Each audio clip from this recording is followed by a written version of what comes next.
CLNS Patriots Roundtable. Marvin is on here. Mike Molyneaux breaking down everything that happened in the NFL. Mike, there was some wild finishes Sunday.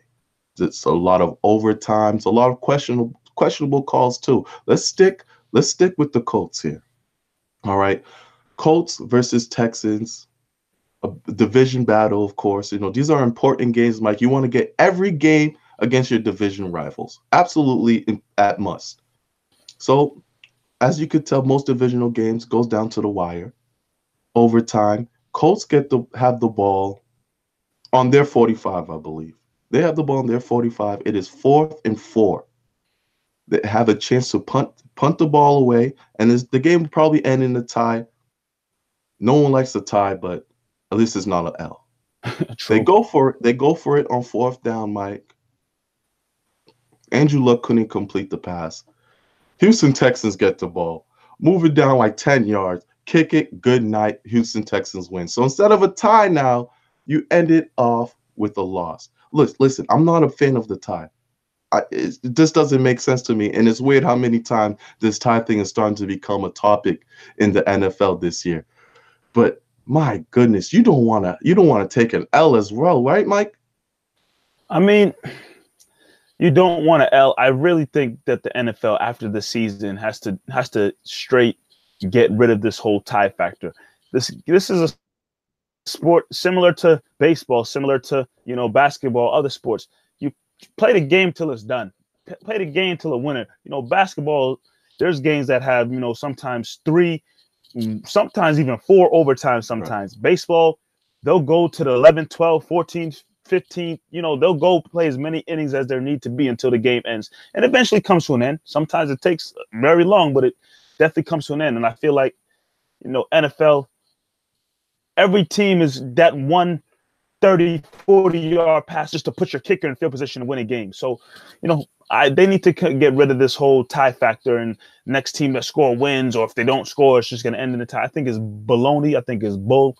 But yeah, in that situation, if you're Indianapolis, it's better than a loss. You don't want a loss and another L in the column. So punt the ball. Maybe believe in your defense. Obviously, Indianapolis is not a real good team right now, but get the ball out of your side of the field, man. Come on now. And just didn't work in their favor, whatever they were thinking. Sorry. So, I mean, the more I think about it, do you think the Colts are a playoff contending team? The way that team is constructed, not this season. So, I mean, me neither. And I think they know that they're not a playoff contending team. So maybe if you're not a playoff contending team, and this won't affect you down the road, through wild card, whatever, why not try to go for the win and go for that 4th down? Maybe that's what their thought process was. Go for the win, because any team that's thinking playoffs, you can't put yourself in a position to take that loss when your team, 17 seconds left, can come and kick the field goal and you lose. It just can't happen like that. What about an infamous, 4th and 2? Was it because the 4th in 4 yards a little too long? What if it was 4th and 2 or 4th and 1?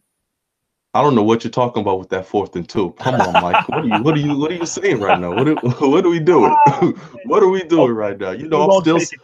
I'm still scarred. I'm still scarred. Kevin Falk. We won't take it there. Kevin Falk. Shout out to Kevin Falk, Patriots Hall of Famer. Yeah. Oh man. So I'll have something to. Oh, back to your point on the ties, in the NFL. But Mike, NFL's not baseball. NFL's not basketball. Bodies will flop and fall if you go another 15 minutes. What happens if you lose? If you lose a star quarterback, say Brady goes to another extra 15 minutes after overtime and he hurts himself, the NFL will lose its mind. Okay, I have a solution to that. Another physical sport is hockey. Right. Hockey's a physical sport. They'll play. I don't know forgive me, I'm not a hockey expert or whatnot, but in hockey, they'll play an overtime or two, and then they'll go to shootouts. Right. And, they'll go through the whole shootout process, and whatever team scores the most goals, whatever the case wins. You could do something similar to that with field goals. Oh my goodness. Oh my God. Let a kicker up, one team gets a shot from 30 yards, other kicker gets a shot to match it. Put it in the kicker's head at the end of the games. Something better than a tie, Marv. No one wants to That see a tie that at would the end of be, I'm not gonna lie, that'd it be would be interesting, interesting. right? I'm It'd telling be, you. I'm not gonna Just an lie, Mike, idea. that'd be interesting, but gosh, if you gotta leave it to your kicker. Hey, Woo! then don't end the game in a tie. Get it done in regulation. Know what, Mike? That's not a bad idea. That's not a bad. I'm That's right there with something it. we're gonna put that on paper, Mike. We're gonna put Someone that on swing paper. swing me Roger Goodell email. Let me let him know something real quick. There was some other wild finishes, Mike. A game I know you want to talk about: Oakland Raiders versus the Cleveland Browns. Who would have thought, a month ago we'd be talking about a game, Oakland Raiders versus the Cleveland Browns? But Baker Mayfield, man, that guy's box office. You gotta watch what's gonna happen. Raiders, you have the Jon Gruden factor. They haven't won a game yet, so this was must-see TV, and they delivered. Great game down the wire. What was the score of that game? I know it was like 42, 45, 45 to 42, I believe. 45, 42, overtime. There's a lot we can get into this. We could talk about the play callings. We can talk about the referees. Where do you want to take this when you saw this game, Mike? What stood out? Stood out to me, especially coming down to the end. I think at the end of regulation, there was 2 times Baker Mayfield tried to be a hero, and it Right. just wasn't necessary. It was end of regulation. I forgot where they were on the field or whatnot. I think it might have been a 3rd and 5 or something like that. And instead of just or they was trying to go for it on 4th down. I forgot which one it was. But instead of just picking up the simple couple yardage, making a simple pass to a guy to pick up those 5 yards, this guy tried to go 30 yards down the field. It was just a terrible pass. I think it might have been into double coverage or a guy who was nowhere Yep. even close to be open, and he got picked off. And it's like, you don't need to be a hero in that moment. I don't even think a Drew Brees or Aaron Rodgers or Tom Brady would even do that in that situation. He just tried to be a hero. Obviously, if the catch was made, you put your team in a good position. This conversation wouldn't be going on right now. But being a smart quarterback, you don't try to make a hero pass like that, and that's what he did. This is a rookie mistake. And then he did something very similar again in overtime, where he tried to be a hero, make a stupid pass, and it was incomplete.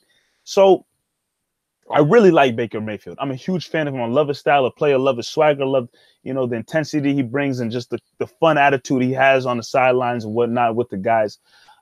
So I believe he has a great career ahead of him, but this is one game he'll look back on and say, like, hey, I was a rookie. I tried to do some things here, and obviously it didn't pan out because bad plays were made and my team ended up taking a loss. So, the end of the game, I'll admit it. It was on him. If he made smarter plays at the end of the game, I think the Browns could have pulled it out. But it's unfortunate that it didn't go the way for the Browns, and they couldn't ride off the win that they got the week before.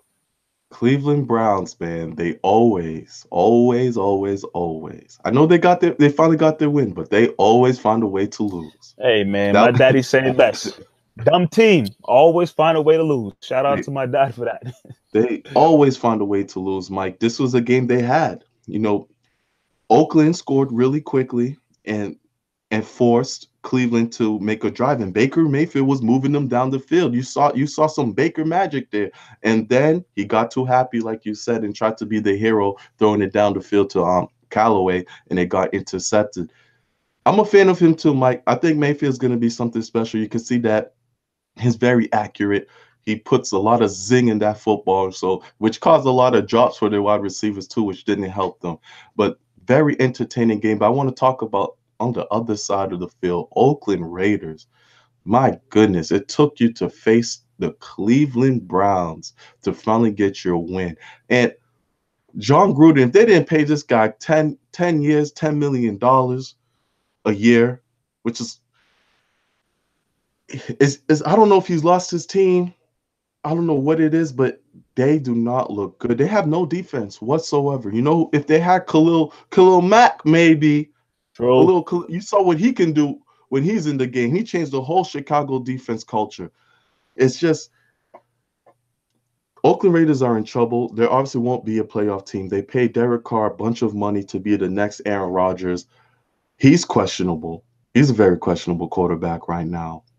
They got good pieces though. They got Jared Cook, who's starting to become a formidable tight end. You have Amari Cooper, who's still there, who had a great game. When you throw him the ball, he delivers for you. But Marshawn Lynch, he's still balling when he gets his yardage. So I don't know what it is, but when you have talent, Mike, on the offensive field, and you're not delivering, you got to look at the offensive coach, which is Gruden. What's going on?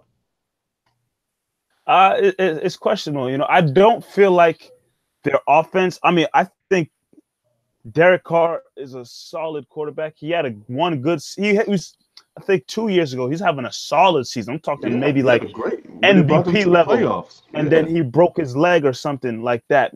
I think the offense is solid. It's the defense that's really questionable. Like the guys you just mentioned, Amari Cooper's having a better season this year so far than last season. I know that firsthand. Marshawn Lynch is playing very well. Jared Cook is solid.